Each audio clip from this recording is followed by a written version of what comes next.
Bonjour, bonjour, bonjour, bonjour et re-bonjour. Bonjour pour ceux qui sont déjà le jour, peut-être bonne nuit pour ceux qui sont déjà la nuit, tout dépend du temps qu'il fait chez vous. Voilà, je suis là encore ce matin pour vous passer un communiqué pour ceux qui ne sont pas au courant. Comme je dis toujours, on est là pour informer ceux qui ne sont pas au courant. Parfois on est dans un pays, parfois on est dans un endroit, mais on ne sait pas ce qui se passe. Alors nous sommes là et ça sera toujours une volonté pour moi de pouvoir vous informer sur ce qui se passe chez vous ou bien chez nous au Canada. Donc, avant de passer sur l'annonce, il y a certaines personnes qui sont au courant et d'autres, comme je dis, qui ne sont pas au courant. Je vais faire un switch-off sur l'immigration. J'ai reçu un mail de l'immigration dont je vous mettrai le lien dessus. Et là, ça concerne uniquement ceux qui sont présents au Canada une fois de plus.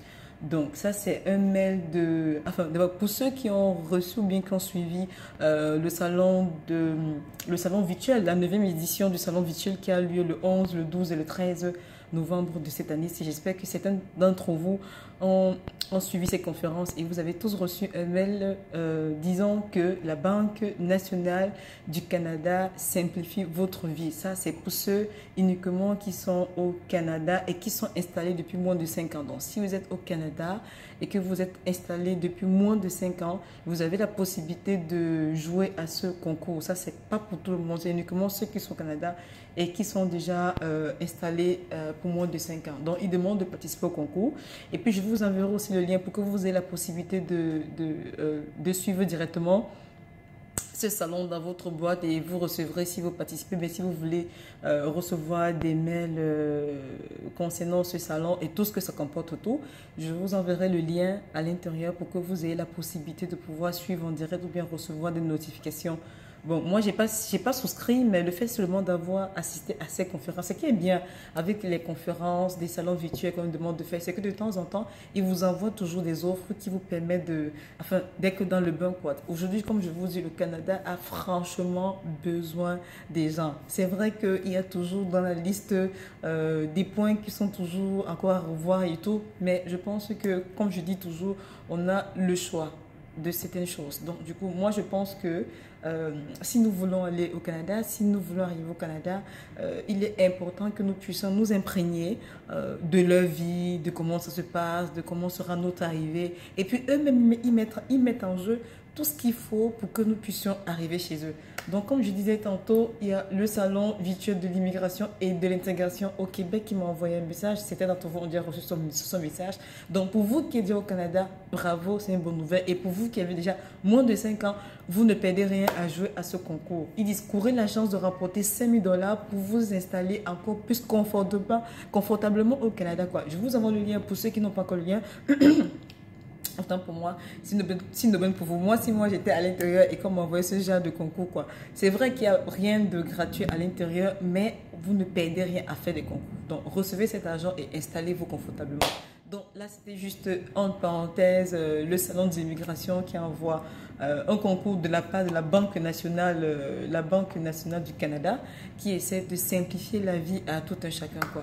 Ok, ça c'est le message que je voulais vous partager. Ne vous inquiétez pas, je vous envoie le lien en dessous du Salon du Canada et puis je vous envoie même aussi le lien pour ceux qui ne pourront pas, bien qui n'auront pas la possibilité de pouvoir s'inscrire ou de voir comment participer ou quels sont les critères qu'il faut participer à ce concours. Je vous envoie le lien. Si ce critère vous ressemble, je veux dire, si ce critère enfin, du moins, si vous avez les points dans ce critère, c'est une bonne chose pour vous. Donc, nous serons toujours contents de voir les gens heureux. OK?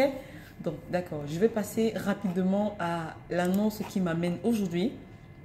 Ça, c'est toujours pour ceux qui sont au Canada. Ça, c'est toujours pour ceux qui sont au Canada. Et là, mais beaucoup plus, cela concerne comment on appelle ça, les demandeurs d'asile. Donc, IRCC a envoyé un communiqué selon lequel ils disent que la date d'ouverture de leur programme spécial des demandeurs d'asile travaillant dans le domaine de la santé pendant la pandémie sera à jour bientôt. Donc, du coup, pour vous qui avez demandé la demande d'asile au Canada et qui avez je dirais qui avait donné votre participation, qui avait donné votre accord, qui avait travaillé pendant la pandémie du Covid-19 dans le domaine de la santé, ce message est pour vous. Aujourd'hui, les portes s'ouvrent pour tout le monde. Et comme je dis toujours, chaque chose arrive à son temps. Chaque chose arrive à son temps. Ton tour viendra, mon tour viendra, le tour de chaque personne viendra. Ok? Donc, il y a, ça vient de l'immigration de réfugiés et Citoyenneté Canada, comme on dit souvent IRCC. Ok? Donc, le 9 décembre 2020, Ottawa, conscient des contributions et des sacrifices considérables que les travailleurs de la santé ont fait au Canada tout le long de la pandémie, l'honorable Marco, le ministre de l'immigration et des réfugiés de la citoyenneté, a annoncé aujourd'hui, donc je dis hier, à IRCC, a annoncé que IRCC commencera à accepter des demandes de résidence permanente le 14 décembre 2020, présentées par des demandeurs qui travaillent, pas des demandeurs d'asile autant pour moi, pas des demandeurs d'asile qui travaillent dans le secteur des soins de la santé au Canada et offrent des soins directs aux patients. Donc du coup, si tu as fait une demande d'asile et que tu n'as pas encore répondu, c'est une bonne nouvelle pour toi. Si tu as fait une demande d'asile et que tu as travaillé dans le domaine de la santé au Canada pendant cette période du Covid, sache que ce message est pour toi. C'est de bonnes nouvelles en fait. Moi, je pense que vous serez content de recevoir ce genre de nouvelles. Pour ceux qui ont fait des demandes, je ne dis pas d'aller faire des demandes d'asile pour que ce message s'applique vous. Non, on a dit que c'est un message qui s'applique uniquement aux demandeurs d'asile qui ont travaillé pendant le Covid et qui sont déjà au Canada. Bon, c'est pas que vous allez arriver maintenant et que vous allez demander d'asile. Le Covid ne viendra plus deux fois. C'est à passer. Une autre, comment on appelle ça? Une autre maladie viendra. Et si vous êtes au Canada, on saura ce que ça fait pour l'instant. Pour les gens, c'est pour ceux qui sont au Canada actuellement et qui ont fait une demande d'asile. Mais si tout le monde a fait des demandes d'asile, ou certains d'entre vous ont fait des demandes d'asile, mais ce n'est pas tout le monde qui a demandé ou qui a fait une demande d'asile pour aller travailler dans le domaine de la santé. Certains d'entre vous ont fait une demande d'asile et travaillent dans d'autres domaines. Bon, maintenant, ceci est spécialisé uniquement pour ceux qui travaillent ou qui ont travaillé dans le domaine de la santé. Donc, le ministre dit que d'ici le 14 décembre, autant pour moi, 2020, pour tous ceux qui ont demandé la résidence permanente, il vous sera accordé. Ok? Donc, il dit, le 14 août 2020, le ministre Mendicino a annoncé l'intention du gouvernement de mettre en œuvre cette mesure spéciale. Ça, c'est depuis le 14 août qu'il avait annoncé. Je me rappelle que j'avais fait un truc comme ça, sauf erreur de ma part, parce qu'il y avait quelqu'un qui demandait un truc concernant l'asile et tout. Et puis, en août, on a revu ce problème-là. Moi, je pense que j'avais déjà eu ça. D'accord. Et donc, il dit, 2 politiques d'intérêt public temporaire ont été élaborées. Donc, une, à l'intention des réfugiés qui vivent au Canada, entre parenthèses, à l'extérieur du Québec, et l'autre pour les demandeurs d'asile qui résident au Québec. Donc, il y a 2 possibilités, il y a 2 voies, il y a 2 intentions qui ont été mises. Il y a ceux qui résident au Québec et ceux qui résident au Canada, mais à l'extérieur du Québec. Donc, ça veut dire ceux qui résident à Ottawa, ceux qui résident je sais pas, à Manitoba, ceux qui résident à Yorkton, ceux qui résident à Albert ou Prince. Bref. Ils ont statué sur 2 cas, ceux qui résident au Canada et ceux qui résident à l'extérieur du Canada. Donc, en vertu de l'accord Canada-Québec, le Québec est le seul responsable de la sélection des immigrants économiques et des réfugiés réinstallés à dénomination de la province. Le Québec est le seul responsable de la sélection des immigrants, ok, à destination de la province. Donc, en plus des critères d'admissibilité, bon, quand je vais vous envoyer le lien, vous allez entrer à l'intérieur et voir les critères d'admissibilité à l'intérieur. Je ne sais pas s'il faut que j'en parle, mais je pense que ce sera très long. Donc, ils disent, en plus des critères d'admissibilité annoncés en août, et comme il est possible que les demandeurs d'asile aient contracté le Covid-19 et succombé à cette maladie, les époux ou les conjoints de fait de ces personnes se trouvant actuellement au Canada et sont arrivés avant le 14 août 2020 pourraient également se voir octroyer la résidence permanente au terme de cette politique d'intérêt public. J'espère qu'on se comprend, c'est français, n'est-ce pas? Donc, il dit, pour vous qui êtes arrivé avant le 14 août 2020, oui, pour vous qui êtes arrivé avant le 14 2020. Bon, on n'a pas dit pour vous qui êtes arrivé après le 14, avant le 14 2020 et qui avez demandé ou qui avez fait une demande d'asile ou qui avez contacté la maladie pendant le Covid. Vous avez la possibilité aujourd'hui de demander une résidence permanente. Donc, en outre, l'expérience dans le cadre d'un stage, entre parenthèses, rémunéré ou non rémunéré, sera prise en compte. Je continue à dire, ça c'est pour ceux qui sont arrivés avant le 14 août, qui ont contracté la maladie. que ce soit eux, que ce soit les conjoints de fait qui ont contacté la maladie, ou bien ceux qui ont travaillé ou qui ont donné un coup de main pendant cette pandémie, ils disent que ce soit l'expérience dans le cadre d'un stage rémunéré ou non rémunéré sera prise en compte. Donc, ça sera pris en compte que vous ayez fait un stage, qu'on vous a payé ou qu'on ne vous a pas payé, tout sera pris en compte.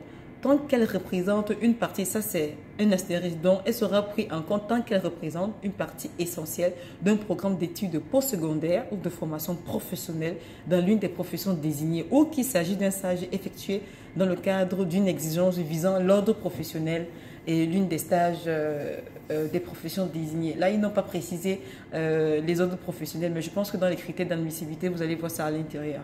Donc, pour présenter une demande, les personnes résidant à l'échelle au Canada, à l'extérieur du Québec, doivent soumettre une demande de résidence permanente à IRCC. Je ne sais pas s'il faut que je répète ça. Pour que vous puissiez présenter une demande et que vous êtes au Canada, à l'extérieur du Québec, vous devez soumettre votre demande de résidence permanente à IRCC. Donc, le ministre évaluera la recevabilité de cette dernière et s'assurera que les exigences liées à l'admissibilité soient vraiment satisfaites. Ce n'est pas comme dans nos pays où on est toujours en train de regarder que c'est la tête de qui, c'est le front de qui. Non, on regarde s'il est bien coiffé ou s'il n'est pas bien coiffé. Non, c'est que vous posez votre dossier. Si vous remplissez les critères, quelle que soit la couleur de votre peau, d'ailleurs qu'il y a même, ils refusent même tout ce genre de choses là-bas. Vous déposez votre dossier. Si vous répondez aux critères d'admissibilité qui demandent là, je ne vois pas la raison pour laquelle on ne doit pas vous donner votre résidence permanente. Vérifiez seulement que vous êtes à l'intérieur. Et puis, soyez toujours bon de l'action, de ce qui se passe là-bas, pour que vous ne perdez pas le peu. Parce qu'il y a plein d'astuces dans ce pays-là que je me rends compte que quand on va arriver là, nous, on ne va pas dormir. Ça, soyez-en sûrs. OK?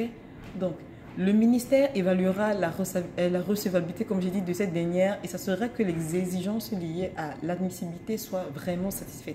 Donc, les demandeurs pourraient alors se voir octroyer la résidence permanente. Voilà, c'est simple, n'est-ce pas? Donc, les demandeurs résidant maintenant au Québec, ça c'était pour les demandeurs qui résident à l'extérieur du Québec, donc qui ne résident pas au Québec. Donc, quand je dis Québec, on se comprend. Je n'ai pas besoin encore de faire le schéma pour ça. J'ai essayé de voir tous les régions qui sont à côté. Ça, c'était pour ceux qui résident à l'extérieur du Québec. Maintenant, pour ceux qui résident à l'intérieur du Québec, donc les demandeurs d'asile résidents au Québec doivent d'abord présenter une demande de résident permanent à IRCC. Ça, c'est capital. Vous devez d'abord présenter une demande. Ce n'est pas comme les autres, il faut. Donc, une fois qu'IRCC aura déterminé que les demandeurs satisfont aux exigences de la politique d'intérêt public temporaire, le ministre de l'Immigration, de la francisation et de l'intégration du Québec validera s'ils satisfont aux conditions de sélection du programme spécial des demandeurs d'asile en période de Covid-2019. Donc, le lien est à l'intérieur. Donc, vous allez cliquer en bleu sur programme spécial des demandeurs d'asile 2019 et puis il délivrera un certificat de sélection du Québec. Ça, c'est différent pour ceux qui sont à l'extérieur du Québec. Donc, IRCC accordera la résidence permanente aux demandeurs une fois que toutes les exigences relatives à l'administratif seront satisfaites. Donc, il n'y aura pas de faveur de qui n'est pas de qui. Si tu es à l'intérieur du Québec et que tu réponds aux critères demandés, je ne vois pas la raison pour laquelle on va te refuser ta résidence.